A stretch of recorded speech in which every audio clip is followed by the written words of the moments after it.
See, this is great. Perfect. This is awesome. This looks good. Okay, let's see. We should take a quick little, Little screenshot. Ready? Wait, I don't know how to do it. Ready? Do it again. Never do those anymore. I know. Okay, we're recording. Okay, I'm gonna pause it. Well, like, thanks, ladies. I'm like definitely gonna shower today, but our calendar invite had a Google Meets, and we were there for 2 minutes, and I was like, the Stoner sisters aren't late, so I'm gonna do a little research. Oh my gosh, I'm sorry. I don't know. We never use that, but we use Google Calendar, and it like populates it in there. And if I don't take it out, it's like confusing. Oh my gosh, girls! I'm like, how's the babe? yeah, he's so good. Have y'all seen pictures of him on? Yes, but I want to see more. Yeah, we're like a little like lovey baby crazy at the moment. This is my Bible. Oh, hello, baby. Yeah, he's gonna be on the pod. So sweet. Here, John Ryder, can y'all see him in here? Yeah, go up. Oh, is it possible for an infant to have swagger? Oh my gosh. He does though. He's a little flirt. Yeah. He literally he's such a ladies' man too. Like I have two sitters who helped me sometimes, and he just like grins when they hold him. I'm like, oh my gosh. But he's 4 months in like 2 weeks. So that's postpartum. He's 4 months. He's sleeping through the night. He's a little angel from heaven. He's an angel. Yeah. Fun to pass him around. Like even on or like last year we didn't even had transfer yet. And so we were like next year we'll have an infant here, you know? And isn't that wild? Like, don't you just stop and like how on earth is science so fucking cool? Excuse my French, but seriously, it blows our mind because we're like, on December 7th we did transfer, and so last Thanksgiving we were like gearing up for it, and we're like, now he's here, and it's crazy what a year can do. We're just like, wow, thanking God for all of the blessings. But I talked to you guys. When was that? When did we connect over Zoom? September, maybe? September, August? No, July? I think it was July. I was still pregnant, and I was yes. And he was born in August, right? Yeah, he was born August. Yeah, Kathy was like 9 months, and just like I just tapped out of everything. She tapped out. Yeah, we would do good. Sometimes you have to. Yeah, we were like, oh, don't worry, girl, because you're like, oh, we're so sorry. We're like, you've got friends for life. I remember Sarah was like, it was totally fine. One of them was getting their hair done. Right? Yeah. And I was like, I forgot about that. Who was it? Was it Tracy? I can't remember. No, it was definitely Amanda. I can't focus unless I'm like sitting at a table or a desk.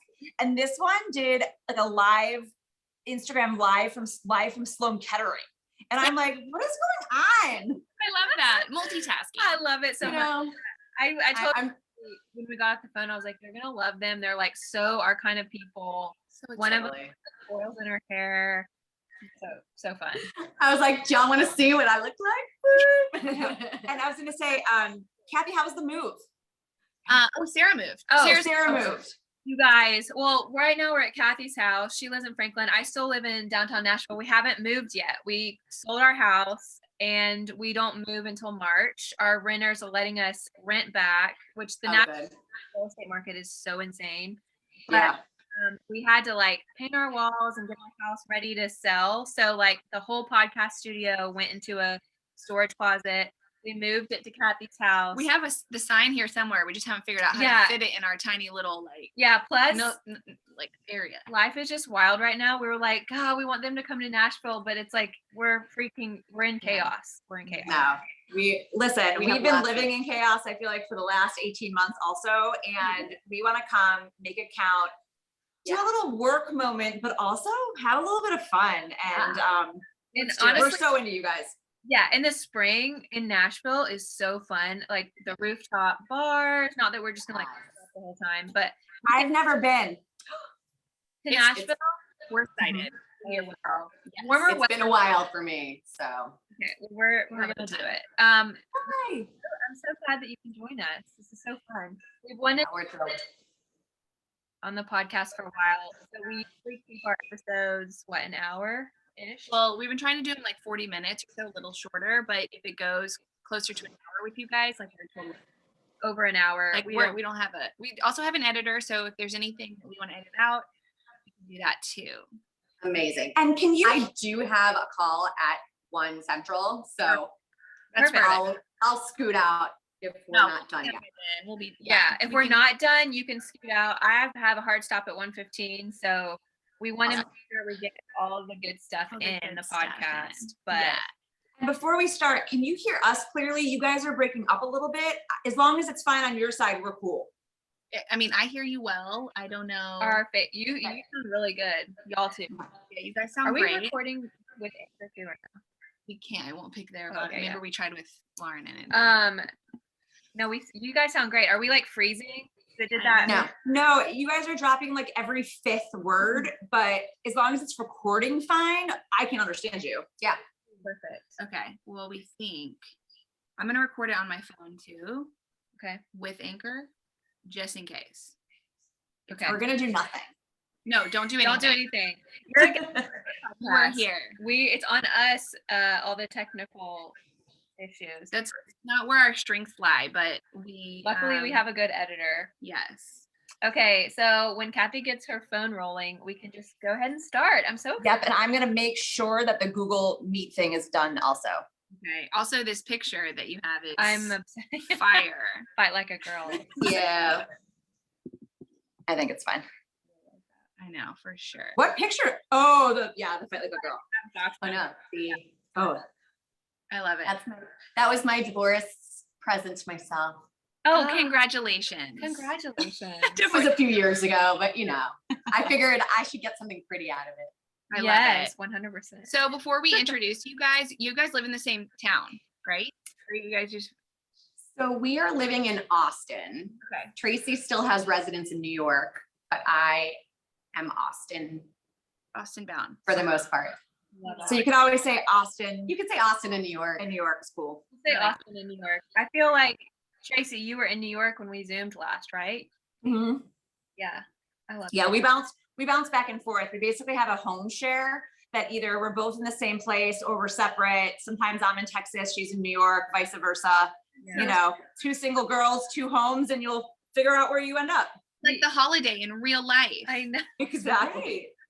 And we love Kylie, by the way. We're like, gosh, we need a Kylie. We need a Kylie. I know. She's wonderful. Yes, but they're very expensive. So we put a little pause on that for, like 4 or 5 months. It's so expensive. PRI is crazy expensive, but well worth it. Yes. They were well worth it. Like certain crazy seasons, I'm sure. Okay, let's roll. Okay, let's do it. We have so much incredible things to talk about. So welcome, Amanda and Tracy. We're so excited that you guys are here. We have Tracy Weiss. Is that right? Weiss? That's me. Yeah. And Amanda Rice from the Chick Mission on the podcast. We're so happy to be here. To chat with you guys. You're incredible. The things you do, you are an inspiration, and we're excited to connect with you. Our missions align, so we could love more what you're doing for women fighting cancer and wanting to preserve their fertility. You are both cancer survivors, and congratulations. I can't wait to hear more about your story. And the reality of treatment and possible infertility was something you guys both had to go through. And that is what sparked their nonprofit and their mission today. They have been featured on Good Morning America, InStyle Magazine, Parents Magazine, and the Times Square Billboard, just to name a few. Wow. So Sarah and I love your message, and we can't wait to hear more about your story. So thank you so much for being here. Thanks for having us. We are thrilled and also big fans of yours. So this works out well. It really does. We're excited about the things to come. I feel like we're like a perfect collab, the two of them. Yeah. I'm like, we are girl power all the way and getting creative with cancer. Yes. I know. So are we. And not often like it's a great topic, but when you're doing something empowering like that and empowering women in tough situations, it's incredible. So we've met before, and you guys know our story. And for me, this hits home for me because I was also in a similar situation, being faced with choriocarcinoma in the uterus at 30.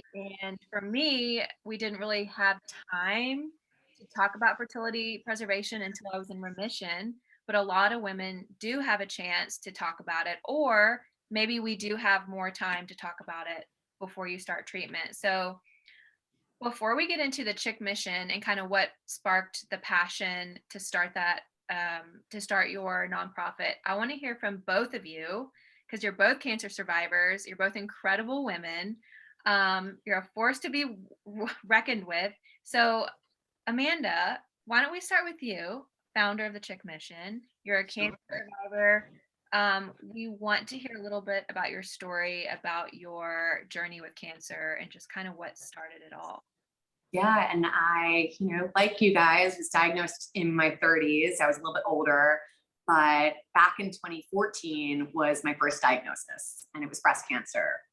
And as you sort of alluded to, sometimes you have time. A lot of cases, with breast and other cancers where you're not rushed into treatment the next day, you've got time to preserve your fertility before fertility threatening treatment starts. So I was one of the fortunate ones who, and that's, fortunate in cancer talk, but The silver lining, but still. yes, had the time, had an amazing team at Memorial Sloan Kettering that told me about the risk to my fertility. And not everyone has that shot. So first and foremost, knowing the effects, knowing that you're born with every single egg you'll ever have, and knowing the effects of treatment on the quality and quantity of your egg is an important piece of the puzzle.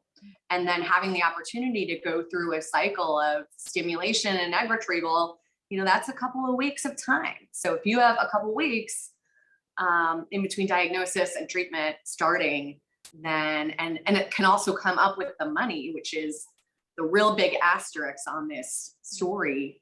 You got to come up with $15,000 to $20,000 in really, really quick turnaround time. And that's a lot of money. Yeah. So for me, diagnosed in 2014, diagnosed again in 2015, and the third time in 2016. So treatment all of 17. I had about 4 years of just cancer knocking me down again. But I was fortunate. I had some savings and was able to freeze my eggs. And I think the idea, when I was wrestling with making sense of this, which there is no sense, just understanding that this was an expensive thing and it was really crucial to my journey to preserve, that's sort of when the little sparks of maybe the Chick Mission started. And then luckily, met this one and rallied with a bunch of friends to create the organization itself. But I'll let Tracy talk about first. Yeah, it's so incredible because, like you said, I think did your insurance deny your fertility preservation at first? Yeah, they said I wasn't infertile yet. This is what's wild when you're so many women now. Like I just went to go do blood work yesterday, and I was looking around their waiting room, and there were so many young women there, my age, and I wanted to go up to him and be like, "What, what do you have? Who are you?" Person, like, but you're gonna be okay. Shocking to me. And I mean, my family, luckily, we had good insurance, and we had amazing people give to us to help with medical bills. But that's something I love, your awareness of this and what the mission you're spreading, because so many women, you're having this extra expense on top of the treatment bills. And so it's like, that should be covered. I get like riled up. It's obviously why you guys started this in the first place, but it's an expensive procedure to preserve. Yeah. And just to dot the I's and cross the T's. I mean, I had fertility benefits. I had an amazing plan. And they use that excuse that you're not infertile yet. You don't meet our qualification. You haven't been trying for 6 months without success. I was like, I have to start chemo. I don't understand what you're talking about. And so I called back. Numerous times because I was like, they're just, this person, this individual on the other end is not understanding what I'm saying. No, that's their policy. That's their protocol. So it was never covered for you. You ended up just paying out of pocket for that. Correct. Is that standard? Is that standard for most insurances, that you find when you connect with women that they're not getting these things covered? Absolutely. And that's why the Chick Mission does what we do in so many different facets, whether it's grant making, raising money so women can preserve their fertility. And of course, as we'll get into, all of our advocacy and education efforts. Yeah. But I was 30 years old. I had uterine and cervical cancer. They didn't even tell me until 2 months into this, you know how it is, biopsy, has it spread to your lymph nodes? Has it spread to your, colon? Just finding out, fact finding. And 2 months in, someone casually mentioned, oh, you should probably freeze your eggs. And I know that something that we talked about with Sarah that's really true is a lot of women, especially young women, don't know their bodies until they're forced to. Yeah. I barely knew what the cervix did. I did not know you were born with every egg you were going to have. And I was naive enough to think that perhaps if I was going to have a trachelectomy, which is a removal of the cervix, and I was going to be able to keep my uterus, I would just freeze my eggs after. And I ended up having a full hysterectomy, which I didn't find out until I woke up from surgery. And they transposed my ovaries to my ribs to prepare me for radiation. Of course, I couldn't have done this afterwards, which made it even more maddening that my insurance said that this was elective. And I actually had the gumption to say to the woman on the other end, I didn't elect to have a tumor. So how could be freezing my eggs be elective? And unlike Amanda, I couldn't call back. I paid for it out of pocket. And I was pretty salty about it for many, many years until I met Amanda and her crew, and we decided to do something about it. It's, Oh my yeah, gosh. part of the healing is going like, we're going to put feet to pavement. So, Yeah. so you went into surgery and thought you were going to come out with your ovaries, and they did a radical hysterectomy for you. I do still have my ovaries, but I knew there was a potential, but I was hoping. I actually transferred hospitals to Memorial Sloan Kettering. And again, this was in 2009, 2010. This is a very long time ago. My first hospital, the surgeon had done 3 trachelectomies, and the surgeon at Sloan Kettering had done 33. So I thought it would be better for me to go with the guy who had done more. And they said, we're going to try, but if the disease is further along in your uterus than we think, we're going to have to remove it as well. And that's what ended up happening, along with about a 24 lymphodectomy. It was about a 9-hour surgery. Oh my It was goodness. pretty gnarly. For people who are listening, this is Tracy now telling us her story. And you said cervical cancer at age 30. What were your symptoms? Like, how did that start for you? Yeah, it was kind of out of nowhere. I am the kind of person that I got an annual every single year. I got a physical every single year. I was very on top of what you're supposed to be to take care of your health. And I had some, I'm going to call it random bleeding at weird times.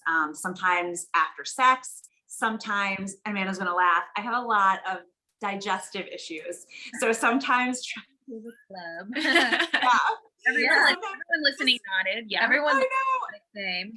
It's hard to say this in a graceful way, but sometimes when you're trying to go to the bathroom, Yeah. it would be, a struggle for everyone. And occasionally it would be intense enough that there'd be vaginal bleeding. And I went to go see my doctor and I said, what is this? And she said that I was being a drama queen. And then 2 months later, it gets worse. I went through 3 super tampons in 52 minutes, trapped in my bathroom at my office. No. And when I went to go see her again, she told me that I was being hysterical. You're joking. No, For a him- female doctor. You were Female doctor. you That were makes hemorrhaging. me have anxiety. And I was 29 at the time. And it happened again right after my 30th birthday. And a friend of mine said, this is ridiculous. You're going to see my doctor this afternoon. And that woman said, it feels like you have a little polyp or something. I'm just going to take a biopsy. It's probably no big deal. And then I got a call Monday morning. I had to come into her office. Ugh. You never want to get a call saying you have to go in. No. That's exactly what happened to me. The bleeding, people always ask me the same thing. And I'm like, if you ever, irregular periods are one thing, but if you have continual spotting or bleeding that's just like really off for a long period of time, that's not normal. Because Yes. Kathy and I talked about women's health, and we're like, let's always talk about what's not normal, because Right. no one really talks about it. But that is wild, because I there's nothing like that call for them to say, come in, the doctor needs to talk to you. I'm like, can you say it over the phone? No, you need to go. Nope. It's like, Yeah. And it wasn't excessive bleeding, but my breast cancer was found through my left nipple, had some blood. And when I eventually went to get a mammogram, it was a whole lot of blood. Was So it it wasn't a lot that you could feel? Like, could you? No, it was just showing up in my bra. Oh, And wow. I was like, huh, that's strange. It wasn't, a hard tumor lump thing the first time around. It was blood. Wow. And then Blood was showing up in your bra. That's Yeah. never heard that before. Wow. so important.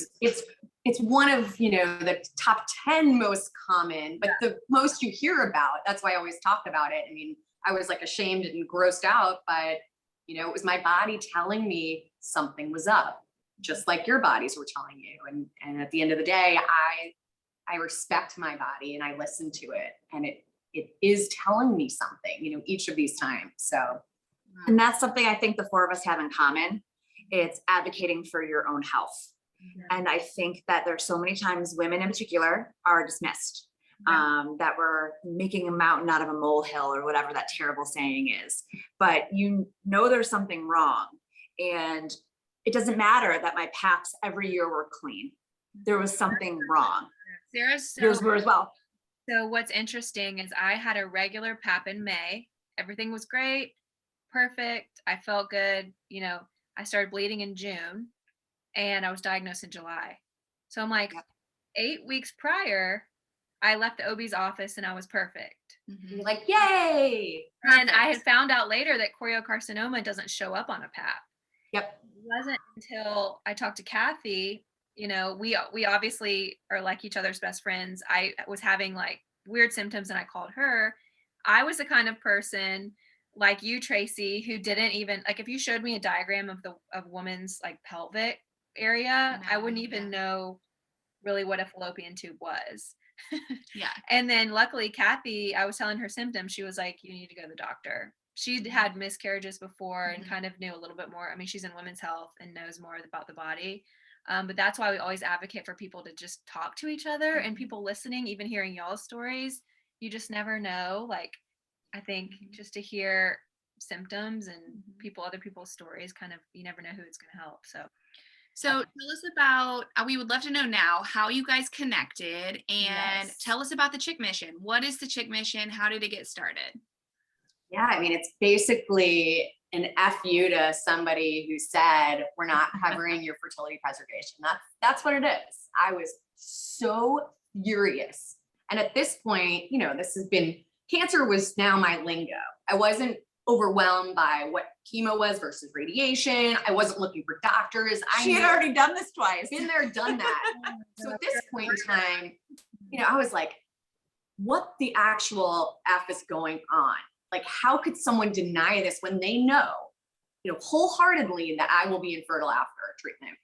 And so I kept calling back, and, it became a little bit of a sport at one point, just to channel my frustration and lash out, which, I'm not proud of, but it is what it is. I didn't even cry the third time I got diagnosed. I cried when they denied coverage. Wow. And it just made me feel like I was nothing, and that they didn't care whether I lived or died, and I was a burden on the system. And so that brings me back to that place of feeling so helpless, so hopeless. And my day job is in finance. And yeah, I did have some savings to cover it. Doesn't mean it's right, but God forbid this happened to one of my best friends from growing up who, is a teacher or an artist or whatever it is.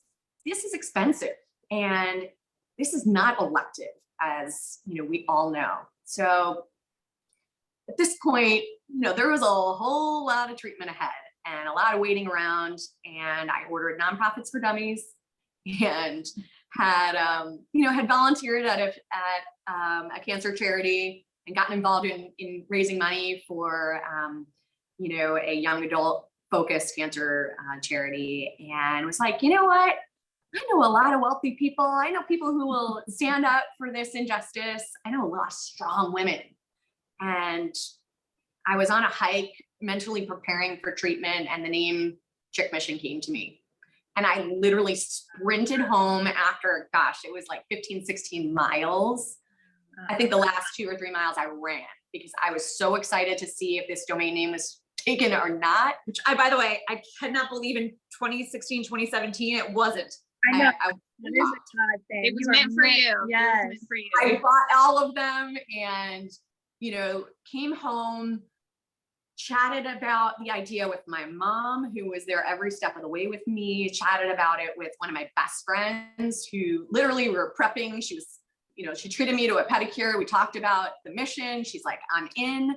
And then through a mutual friend, that same friend got introduced to Tracy. And she originally thought we were, you know, hitting her up for a donation. This is my favorite story. So our mutual friend, who's our board president, said, you know, hey, I'd really love for you to come to lunch, which by the way, we had never had lunch before in our lives. And I really want to introduce you to Amanda. And we sit down and I was like, these girls definitely want me to just give them money. I was like, I don't even know what it's about. Cancer, I don't know. And a fun fact, I was about 7 years from my cancer experience. And I spent 7 years salty about the insurance. I wrote a memoir trying to process what had happened to me, but I had never once said out loud to strangers that I was a cancer survivor. Wow. And I met Amanda. We went out with Lori. We realized very quickly that there's some sort of weird yin yang magic here where I am bizarre and into words, and Amanda is a little math nerd and a strategist. And together we're both sides of the coin. So at our very first gala, I got up on that stage and said, you know, I'm a lot of things. I'm, you know, et cetera, et cetera, et cetera. And I'm a cancer survivor. And no one but Amanda actually knew how incredible that was. And talk about a way to heal. What we do is we take Amanda's big idea and have blown it out to have helped 193 women in 4 years freeze their eggs because their insurance says no. It's so wild because even you just taking that step to claim like your past, like Yeah. your pain has become your purpose. And that is like such a message in itself.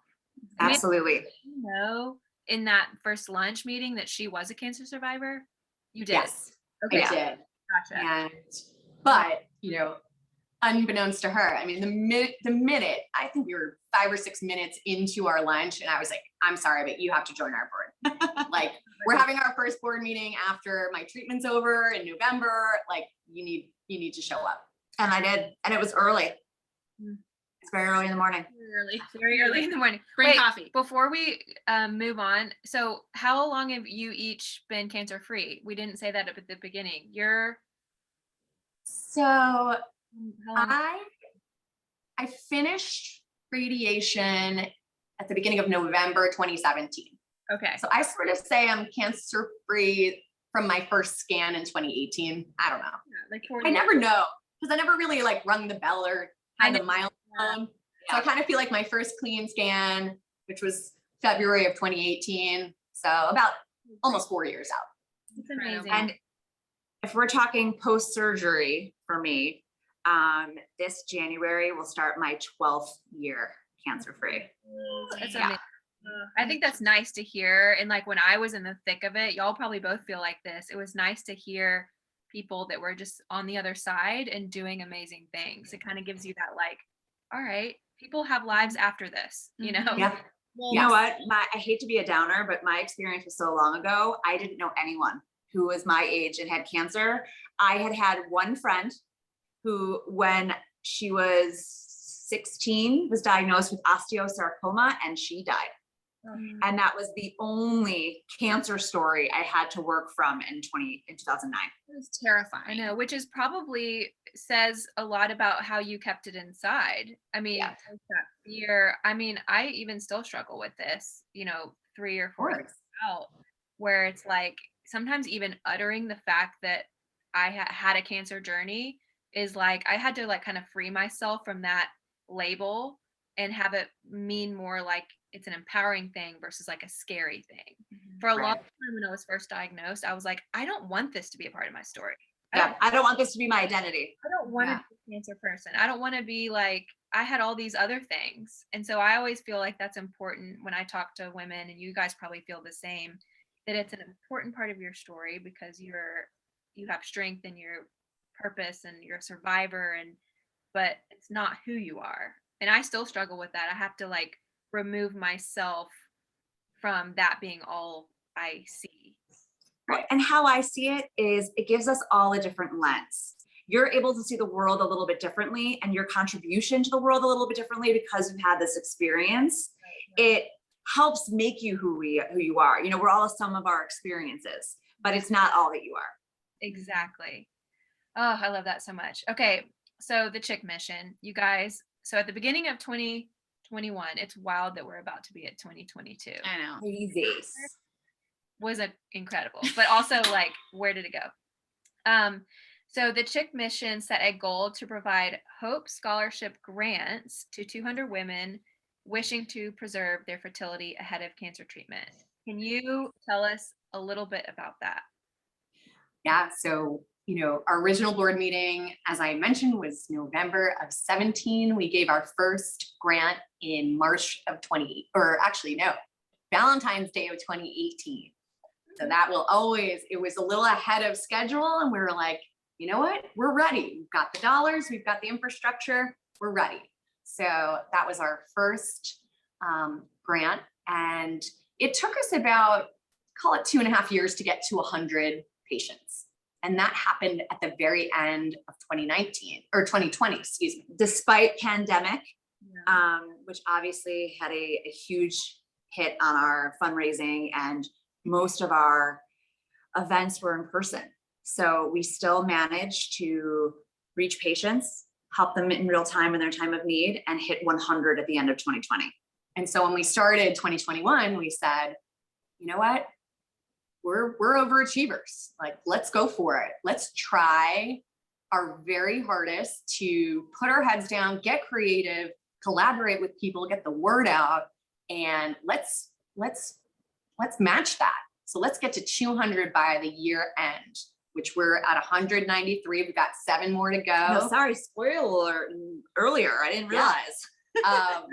But you know, there's no shortage of people who need assistance. So it's just identifying them and making their lives a little bit brighter, giving them a little bit of hope to start their journey out the right way. One less thing weighing down the shoulders of a woman who's about to start treatment, who's scared about mortality, who's scared about, you know, how they're going to pay for their actual treatment. Will they have to take time off work? What this means for their friends and family? I mean, if it's one little thing that's not so little, that the Chick Mission can help with, then we've paid it back to the girls who came after us. Amazing. Do you guys find that people are reaching out to you on social media or like through your website? Like, can they do like a one-on-one consult with you guys? So they can, on our website, so www.thechickmission.org, there is a place to put, you know, a few small details about you. Have you started your treatment yet? What's your age? What's your zip code? Because we've been able to expand into 6 states. So we don't currently cover every state. We don't have funding to do that. We wish we did. Yeah, like we're hopeful for it. So we, you know, depending upon, we always reply and give suggestions because there are phenomenal organizations out there that help in various aspects of your journey.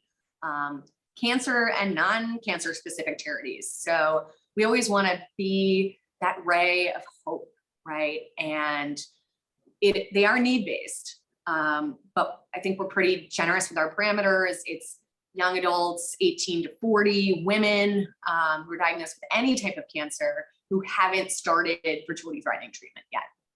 There are other organizations that provide assistance after treatment. So we wanted to kind of carve out our niche before treatment starts. And we work with, probably 35 different fertility partners in these 6 states.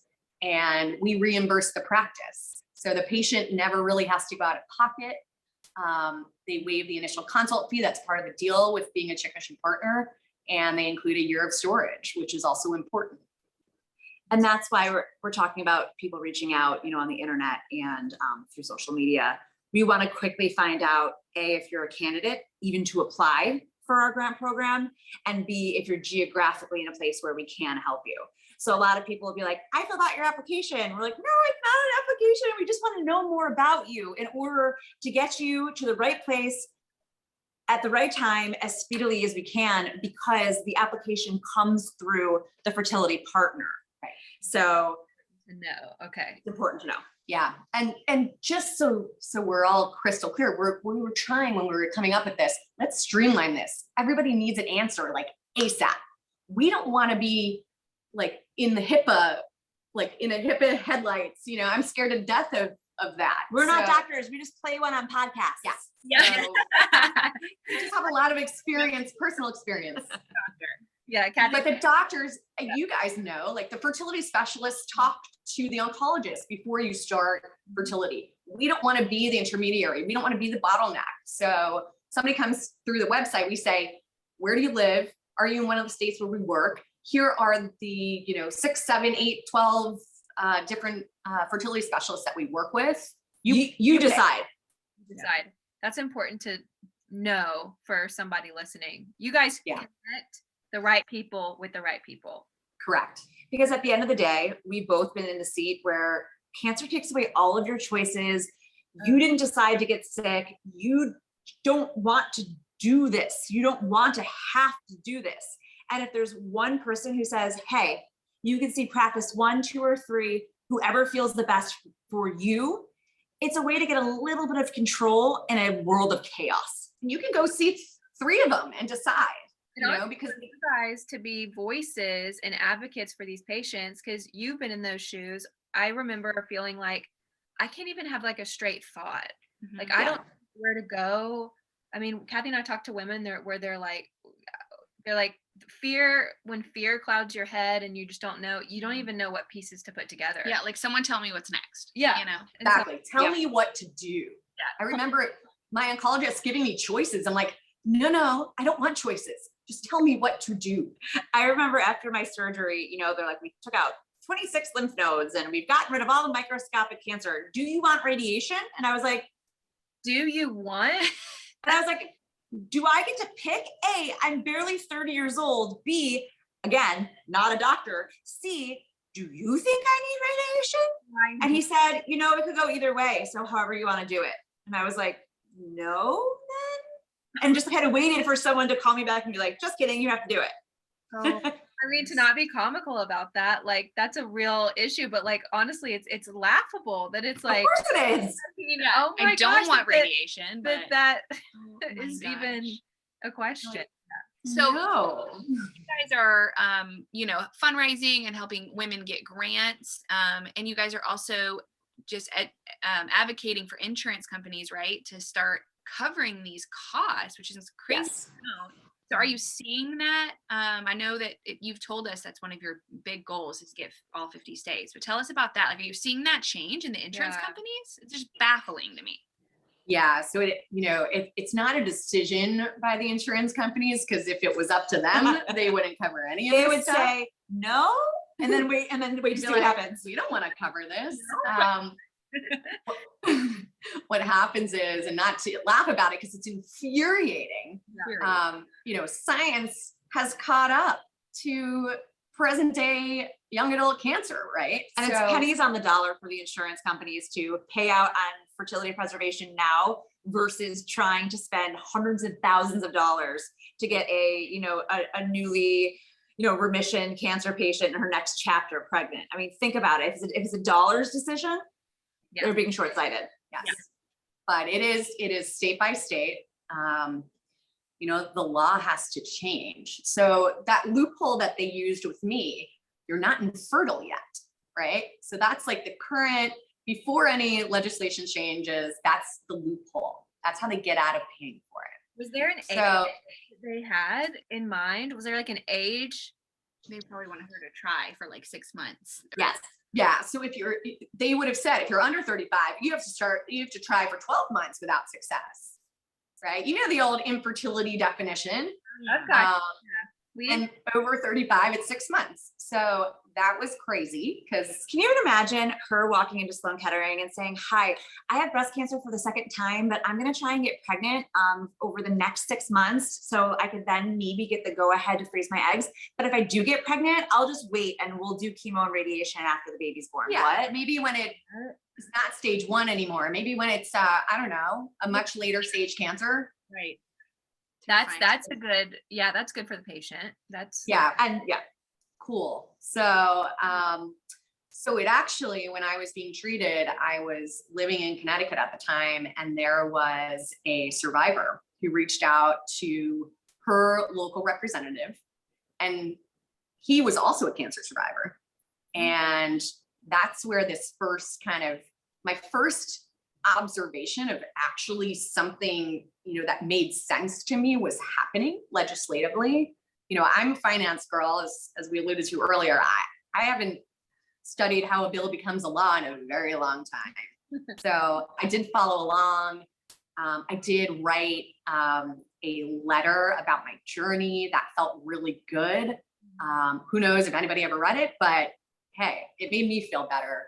And then Connecticut actually was the first state to pass a law saying if you are diagnosed with an illness whose treatment will threaten your fertility, so will lead to infertility, it's called iatrogenic infertility, then your fertility preservation should be covered. So this applies to cancer. That's the big one, the most well-known, sickle cell, and other things. So Connecticut was first, Rhode Island followed suit. And fast forward to today, New York, Colorado, California, New Hampshire, New Jersey, and 11 states have made a change to their laws as it relates to this. and I just want the listeners to know that it is an incredible feat that there is legislation on the books in all of these states, but it does not mean that 100% of women are covered under these laws. Sure. It's very complicated. It depends on where your employer's insurance is domiciled. It matters if you are on, state insurance. I mean, there's so many other loopholes on the positive side as well, that's why we still have grant coverage in states where there is legislation. Right. I'm sure there's so many, you have to be the perfect candidate, and there's Right. so many loopholes like you've described earlier. Yeah. So we do say we want to be out of business every single state. So 50 states change their laws, and then there's a law that changes on the federal level. That's the goal. And then we're done. We're rolling up the red carpet. It's over. Yes. amazing. So you guys too, this is just, it's incredible all the things that you guys are accomplishing. You have 2 events coming up next year. I would love to know more about those, and like how listeners can either be involved, or if there's someone who they think can benefit from the Chick Mission. Yeah. Tell us about 2022 for you guys. Well, I will tell you that living under a global pandemic has allowed the Chick Mission to get very creative, and that we're able to include people from all different states in our fundraising and in our activism. The first, we're going to talk about the fun stuff, events. We have done something in the past called the Great Egg Freeze, which is our version of a family-friendly polar bear plunge. It can be in a pool, in a lake, running into the ocean. It can be done virtually as a fundraiser through, a big group of family and friends, or we have put together hubs. We have a big one coming up on March 20th in San Francisco. Okay. That is the next one on the books that is confirmed. We're going to do one here locally in Austin at Barton Springs, which is always 68 degrees all year round. So we're probably going to do that in early Feb. So not much of a polar plunge, but Maybe in Feb. Yeah, in February. But the other thing we're doing, which I actually think might be really exciting for your listeners, is called Race Like a Girl. yes. Put together a virtual 6K and 12K, because we love to work in half dozens and dozens. And it's that same model that, people always use. It's peer-to-peer fundraising, crowdsourcing, having people put together X amount of dollars for the number of miles run. It can be done with families, and we're still working out the final details, but I think Also, try to keep up. I love it. That's so That is so cute. cute. we haven't worked out the final details, but it's going to be in late April through Mother's Day, potentially a Boys Against Girls fundraising extravaganza. Okay. Which sex reigns supreme. Men can always be honorary chicks. Yes. Always. I love it. Boys against girls. Girls always win. Okay. Race like a wonderful. Yes. We'll link all of the information to these events in the show notes. Yes. Did you say where the location was for the Race Like a Girl?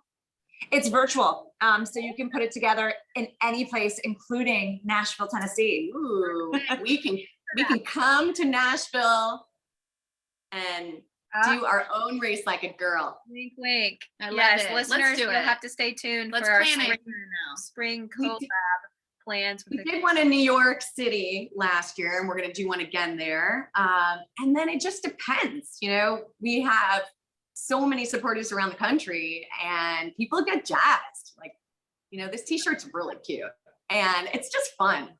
We're kind of landlocked here in Nashville, but we could probably do a polar plunge. Yeah. Somewhere here. We will find a place that's chilly.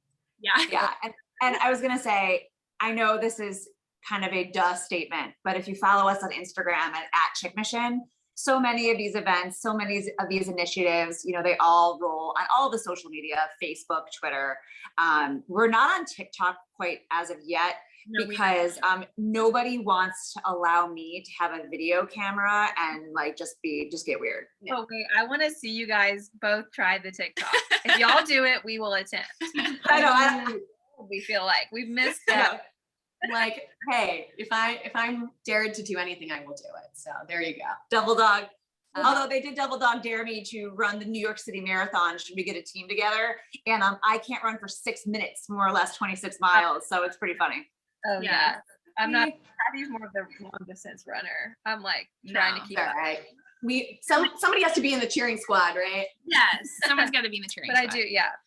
And one of the other like really amazing things, we have a survivor who is now pregnant. We love her so much. So for her cancerversary in 2021, she did a huge fundraiser for the Chick Mission, which was incredible. And I was going to say, and don't cry, but we have a friend who is having her baby shower, and in lieu of gifts is asking everyone to make donations to the Chick Mission. So other women will have an opportunity Oh my gosh. to be mothers. I And know. you know, anyone who's having a bridal shower or a baby shower can add that as an option, you know, on their registry. Instead of wedding favors, people have donated in the name of the couple. It's beautiful. Wow. I'm sure there's a full body chills. yeah, I'm sure there's a place on your website for them to just go and donate, right? Just Absolutely. without being involved in anything, they can donate straight to it, right? Yep. Easy breezy. www.thechickmission.org. You guys are Amazing. incredible. Y'all, I hope one day we live in a world where cancer treatment is covered and fertility preservation is covered. We're going to speak it into existence. What you're Walking doing for women going through cancer is just so incredible. When I first saw y'all, I was completely touched, and our missions align and everything. Wait, I'm just sitting here thinking about how incredible that must feel for you guys when you have somebody get pregnant who you've worked with, who's been a Yes. cancer survivor. I just got the chills again because So, it's like cancer free, having their own. Do you work with women that use surrogates? Have you yet? so we know some of our survivors have used surrogates. Yeah. But just to kind of put it all in perspective, a lot of the gals that come to us are, you know, in their 20s and not partnered up yet, or you know, it's just too soon to take that next step. So the math nerd in me says it's a long dated call option, right? So they can have this hope. It's in the freezer for when the time is right in their journey. So we've had 2 babies. What peace of mind. Oh my But god. thousands of eggs are in the freezer. Yeah, over 2,000. Oh, Wow. that's so amazing. I know. So for 193 people, actually it's only 161 reporting still, there are 2,000 possibilities. And at the end of the day, the Chick Mission can't guarantee what your future is going to look like, but what we can provide is hope. Yeah. And I always say, you know, I don't have children. That's not how my story ended. But the fact that there are women who have the choice, who have the option to even try because of the work of the Chick Mission, of our volunteers, of your listeners, of our survivors, our donors, Like, this is all of our legacy. Yeah. Which is I just, legit have chills. I mean, what hope for women? yeah, we want to make them fight harder. Not that, they're not going to fight as hard as they possibly can to beat this damn disease, but this is just that silver lining, that positive thing, right? Out of so much negativity that gives them the motivation every day. And something that they can look at as a glimpse of their future and hope. I feel like that's such an important part of just a healing journey anyway. Yeah. Step in and be advocates and encouragements for amazing. So on that note, we always end the episode where we have our guests give like one piece of advice that maybe somebody gave them or that just gave them hope and kept them going. So for anyone listening stuck in this situation or newly diagnosed or just hurting in general, each of you give us advice, and we're going to end on that note. All right. So I would say if you're newly diagnosed, right, you're about to go through a complete shitstorm. Okay. And there's going to be a lot of uncertainty. There's going to be a lot of waiting. It's not like what you see on Grey's Anatomy. It's not like what you see in the movies. There is a lot of hurry up and wait happening. And the one thing that I always try to be incredibly honest about is once active treatment is over, you are not out of the woods. That is when depression, anxiety, like my first ever moment of I don't want to be on this planet happened after treatment. So I get a little bit choked up about it. I really like to, be real with people. That was the darkest moment and I was done. So I felt ashamed. How could I not be celebrating? It's over. Oh no, there's a whole lot of healing that happens after the fact. So it's never really over. It's just your life looks different. give yourself permission to not be okay. Yeah, that's huge. That resonates with me because I never even suffered from anxiety or depression until I went through my cancer journey and I was cancer free, which is like people are like, "Oh, you're so blessed." Like, and yes, you are, but you don't anticipate the trauma and the dark feelings that you feel that you try to climb out of. And you're right, Tracy, too. It doesn't really go away. You just, in a positive note, you look at life differently. The gratitude is like overwhelming, but I think it's okay to say those type of things. And that's so important for listeners to hear that they don't feel shame about that. So Don't feel shame. Thank you for saying that. Yeah. And my very quick, because I know we're on the clock, follow up to that is there's no wrong way to have cancer. I felt like I deal with things with very dark humor and bizarre cooking projects. And I couldn't believe how many people, that I was supposed to be one way or another. And if you're authentically you and you are feeling your feelings, you should handle this any way that makes sense for you. You don't have to be pink rainbows and sunshine. You don't have to be, shaving your head and brave. You get to decide your own version of bravery, which is waking up every single day because you do not have any other choice and handling your shit. And for me, it would appall other people what I found solace in. But that's what I needed.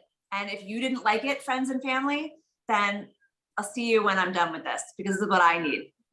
I love that. You can make your own version of bravery. Yes. Brave looks different when you're going through stuff like this, and Y'all, such not to good feel words. alone. Such good words for people to hear because it doesn't always have to be rainbows. And it's not like that. And so it's important to understand that like you don't have to put the brave face on all the time. So I don't know how much more we could say. We love y'all so much. Yeah. No, we love you guys. And honestly, the love and selflessness that you show for each other as sisters, as family, as women, it is so empowering in a way that it makes my heart happy. that you guys exist. And by the way, I'm not the optimist sunny one. I'm the dark one. So if I'm feeling all this, it's gotta be real.